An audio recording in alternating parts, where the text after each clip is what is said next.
오늘은 본격적인 여름이 시작이 됐다는 초복입니다. 아마 오늘 보양식으로 삼계탕 드시는 분들 많으실 텐데요. 삼계탕을 포함해서 보양식에 대해서 조금 자세히 알아보도록 하겠습니다. 숭의여자대학교 식품영양학과 차윤환 교수님 모셨습니다. 교수님 안녕하세요. 네, 안녕하십니까. 자, 여름철 보양식 하면 이제 가장 먼저 떠오르는 게 바로 삼계탕 아닙니까? 네, 맞습니다. 삼계탕이 실제 원기 회복에 좀 도움이 됩니까? 우리가 흔히들 원기 또는 기력이라고 기력, 하는 예. 것의 사전적 의미를 보면은 예. 사람이 몸으로 활동할 수 있는 힘이라고 하는데요. 네. 몸을 움직이기 위해서는 크게 세 가지가 필요합니다. 첫 번째는 네. 엔진은 근육, 예. 그다음에 두 번째는 엔진을 움직이는 탄수화물, 네. 그다음에 세 번째는 그걸 조종하는 미네랄인데요. 예. 거기에 있는 단백질, 탄수화물, 미네랄들이 삼계탕 속에는 모두 다 충분히 들어있기 때문에 예. 원기 회복 또는 기력에 좋은 식품이라고 할 수 있습니다. 아, 실제로 효과가 네. 있다는 말씀이시죠. 그 많은 분들이 기억하는데 지난 5월에 그 우리나라를 찾은 중국 관광객들이 한꺼번에 모여서 삼계탕을 먹었습니다. 예. 그만큼 지금 삼계탕이 이제 해외에 내놔도 될 만한 음식이 된 건가요? 실질적으로 삼계탕은 네. 아시아권에서는 이미 예. 굉장히 많이 알려진 식품입니다. 네. 우리가 흔히 치맥이라고 하는 것은 한류 드라마를 통해서 중국에 네. 들어갔지만 예. 이 삼계탕은 관광이나 어떤 것을 통해서 알려졌는데요. 네. 그 이유가 닭이라고 하는 것은 종교적인 제한이 없는 몇 안 되는 육류입니다. 네. 두 번째는 이제 그 안에 이제 밥이 들어가고 찹쌀이 들어가니까 네. 이제 쌀을 주식으로 하는 아시아권에서 친근감이 높고요. 네. 그 다음에 이제 한약재가 들어가서 냄새가 좋고 네. 또 한국의 건강식인 인삼이 들어가고 네. 마지막으로는 고춧가루가 들어가지 않기 때문에 네. 아시아권에서는 식품적으로도 굉장히 좋고 그런 것들이 최근에 이제 건강식으로도 굉장히 각광을 받게 된 거죠. 거의 김치만큼 김치 이상으로 알려져 있나요? 지금 굉장히 많이 돼 있고요. 지금 예. 이제 중국으로 이제 삼계탕의 수출길이 이제 열리고 있다고 보시면 되겠습니다. 그 정도로 많이 알려져 있습니다. 그런데 그 삼계탕의 역사가 그렇게 오래되진 않았다고 그런 얘기가 예, 있더라고요. 맞습니다. 예. 그러니까 실질적으로 네. 그 우리가 닭을 끓여 먹는 패턴의 것은 이제 백숙이라고 알려져 있었죠. 백숙이요? 예, 백숙이요. 예. 그런데 이제 백숙에다가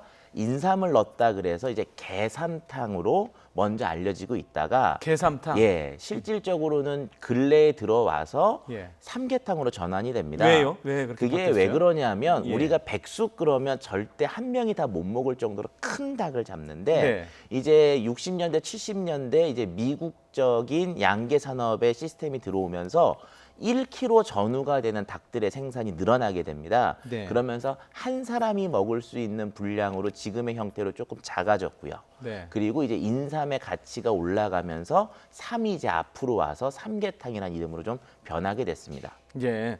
그 삼계탕에 보통 대추가 꼭 들어가지 않습니까? 그 대추를 먹어야 되느냐, 먹지 말아야 되느냐 이런 논란이 있는데요. 어떻게 해야 됩니까? 당연히 먹어야죠. 아, 먹어야 됩니까? 예, 그 이유가 이제 흔히 예. 이런 얘기를 합니다. 네. 그 대추가 독을 다 빨아 먹었다. 네. 근데 실제로 이래 식품 속에 독이 있으면요, 식품으로 사용할 수가 없습니다. 아. 두 번째는 그 삼계탕에 있는 기름을 대추가 다 빨아 먹었기 때문에 그건 기름을 먹는 거다. 네. 근데 제가 실험을 해봤습니다. 예. 그 삼계탕 속에 있는 대추의 지방 함량과요, 예. 삼계탕 국물에 있는 지방 함량을 비교해봤더니 네. 똑같습니다. 네. 그러니까 빨아먹은 게 아니고 그냥 국물이 대추 속으로 들어갔다고 보시면 됩니다. 그래서 꼭 챙겨 드시기를 오히려 권하고 싶습니다. 예, 저도 개인적으로 궁금했는데 오늘 교수님이 확실히 정리를 해주셨습니다. 네. 삼계탕 속에 대추 먹어도 된다는 네, 꼭 것이죠. 먹어야 된다는 꼭 거죠. 먹어야 된다. 네. 먹어도 된다가 아니고. 예. 자, 그 보통 보면 또 거기에 전복을 넣는단 말입니다. 전복을 넣는데 그게 전복하고 닭하고 궁합이 맞는 건가요? 실질적으로 이제 그 여름 보양식의 가장 핵심 중에 하나는 단백질인데요. 네. 단백질이 한 가지 식재료가 아니라 다른 단백질과 같이 먹게 되면 단백질로서의 가치가 올라가게 됩니다. 네. 그러니까 이제 닭이라고 하는 것도 단백질, 전복이라고 하는 것도 단백질. 네. 두 종류의 단백질이 붙게 되니까 실질적으로 상승하는 효과가 있긴 합니다. 하지만 네. 닭이라는 것만 갖고도 충분히 가치가 예. 있는데 거기에 전복까지 넣어서 먹는 그것도 좋지만 네. 그냥 닭만 먹어도 되기 때문에 그거는 이제 선택의 선택의 갈림길이라고 문제다. 생각됩니다. 네.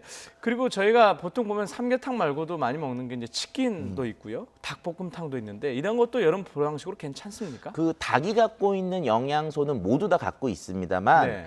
보양식으로는 삼계탕이 조금 더 적절하다고 생각이 됩니다. 이제 그 예. 이유가 네. 보양식을 먹을 때 주로 우리가 택하는 것 중에 하나가 소화가 잘 안 되니까 네. 탕을 끓여서 좀 소화가 쉬운 형태로 바꿔놓거든요. 네. 근데 치킨이나 볶음 같은 경우는 조리 과정 중에서 수분이 없어져서 살이 좀 더 퍽퍽해집니다. 네. 그런 면에서 끓여가지고 살이 유들유들하게 좀 풀어져 있는 형태의 삼계탕이 여름 보양식으로는 조금 더 적합하지 않나 생각이 됩니다.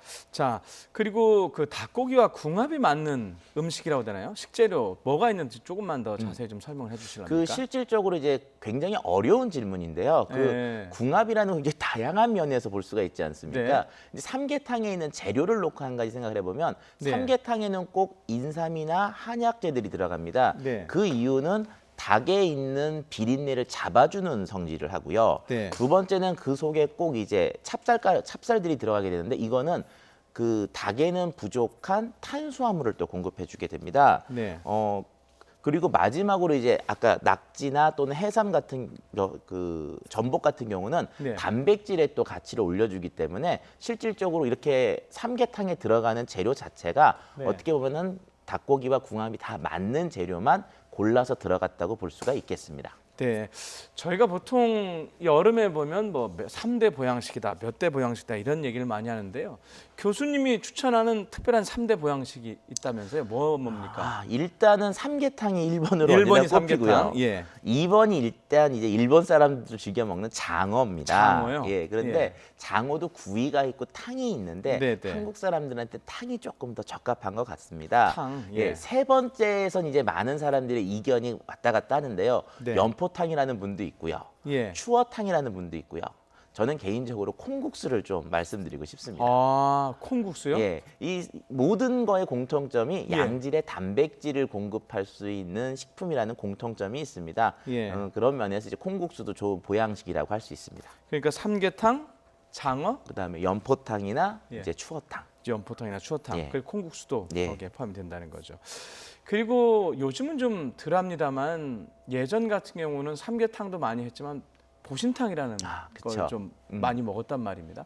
근데 지금 많이 안 먹고 있어요. 왜 그런지 좀 알 수 있을까요? 일단은 예. 식생활이 바뀌었기 때문에 예. 그렇다고 할 수 있습니다. 이제 우리가 보양식이라는 것이 언제 기본적으로 세팅이 됐냐 하면은 네. 잘 못 먹었던 시기였거든요. 네. 근데 상대적으로 지금은 많이 먹기 때문에 굳이 보신탕을 먹어서 보양이 된다는 효과가 급격히 떨어진다는 걸 인식했기 때문에 예. 이제 줄었다고 생각하고요. 두 번째는 예. 우리가 먹는 대부분의 육식들은 그러니까 육류들은 위생적으로 도살이 되는데 비해서 이 보신탕에 사용하는 고기들은 위생적이지가 않습니다. 그런 것들이 이제 피하게 된 그런 결정적인 이유가 아닌가 생각이 됩니다. 그리고 이제 애완견, 이른바 반려견을 네. 많이 키우는 문화가 확산되면서 그것도 영향이 좀 있지 않을까요? 예, 맞습니다. 이제 그러면서 이제 예. 어떤 개라고 하는 것이 어떤 식품의 범주가 아니라 어떻게 보면 우리의 반려 또는 동반자 개념이라서. 이런 개념이 커지면서 예. 많이 줄어든 것으로 생각이 됩니다. 자, 지금 이제 삼계탕을 중심으로 보양식 얘기를 하고 있는데 보양식을 너무 또 많이 먹으면 또 모든 게 그렇지만 너무 많이 먹으면 안 좋을 거 아닙니까? 그 보양식이 갖고 있는 기본적인 특성이 아까 3대 보양식도 네. 말씀드렸지만 첫 번째가 고단백, 예. 또 고지방 네. 또는 고열량입니다. 네. 이런 것들이 왜 필요했냐 하면은 과거의 농경 사회 때 이제 초복이 시작된다는 거는 네. 본격적으로 농업을 굉장히 바쁘게 일할 시기가 들어오는 시기고요. 예. 그러다 보니까 또 일요일도 없지 않았습니까? 예, 옛날에는. 예. 그러니까 지금 잘 먹어서 몸을 좀 비축해 놓고 일을 시작하자는 그 거였죠. 한여름에 열심히 일할 수 있게. 그렇게요. 근데 지금은 농경 사회도 아니고요. 예. 또 영양도 과잉으로 먹고 있는 시기인데 이럴 때 오히려 이런 과잉의 어떤 에너지나 열량을 갖고 있는 삼계탕이나 이런 보양식들을 많이 먹게 되면 오히려 더 영양 과잉이 될 수 있는 소지가 있기 때문에 양을 잘 조절하시는 것이 꼭 필요하다고 말씀드리고 싶습니다. 자, 좀 전에 3대 보양식도 말씀을 해주셨는데 여름에 이제 땀도 많고 그렇지 않습니까? 뭐 본격적인 농사철 또 앞두고 있는데 그거 말고 좀 이런 음식들 좀 괜찮다 하는 평상시에 좀 쉽게 접할 수 있는 음식이 어떤 게 있을까요? 체력을 보강하기 위해서. 실제로 체력의 보강에서 가장 중요한 것은 단백질인데요. 단백질이요? 예, 우리가 네. 단백질 그러면 육류 단백질이 좋다고 생각을 합니다. 네. 하지만 그 식물성 단백질에도 좋은 것들이 많이 있거든요. 네. 그래서 이제 저 같은 경우는 여름철에 콩을 주로 한 식품들을 오히려 권해드리고 싶습니다. 그래서 아까 콩국수 예, 말씀하셨군요. 콩국수나 네. 두부나 두유 같은 것들을 상시에 드셔주는 것도 충분히 내 몸의 건강을 지킬 수 있는 방법 중에 하나라고 생각이 됩니다. 아, 콩을 주재료로 한. 네. 또 다른 음식이 또 있을까요? 콩 말고? 콩 말고는 실질적으로 네. 저처럼 좀 이렇게 약간 풍성한 분들은요. 예. 차라리 초복, 중복, 말복 때 예. 조금 덜 드시는 것을 오히려 권하고 싶습니다. 아, 보양식을 너무 많이 드시지 말라는. 네. 자, 저희가 보양식을 언제부터 먹기 시작을 했습니까? 보양식에 대한 기록은 네. 굉장히 오래전부터 있는데요. 조선시대 때 우리 선조들은 예. 보양식으로 민어나 민어. 미꾸라지 같은 물고기들을 잡아서 끓여 드셨다고 합니다. 이제 그 네. 이유가 닭은 잡게 되면은 달걀을 못 낳고요. 소나 돼지는 당연히 잡을 수가 없고요. 그러니까 결국 먹을 수 있던 것들이 이제 물 속에 살고 있는 물고기들이었던 거죠. 네. 하지만 이제 그 농경 사회가 정착이 되면서 아마 보양 문화는 그때부터 시작이 됐을 거라고 생각은 됩니다. 네. 자, 오늘 교수님 모시고 삼계탕 얘기 들어봤는데요. 그 단백질 얘기 많이 인상이 남고 콩을 재료로 한 음식을 많이 먹으라라는 말씀도 했습니다. 자, 고맙습니다. 네, 감사합니다.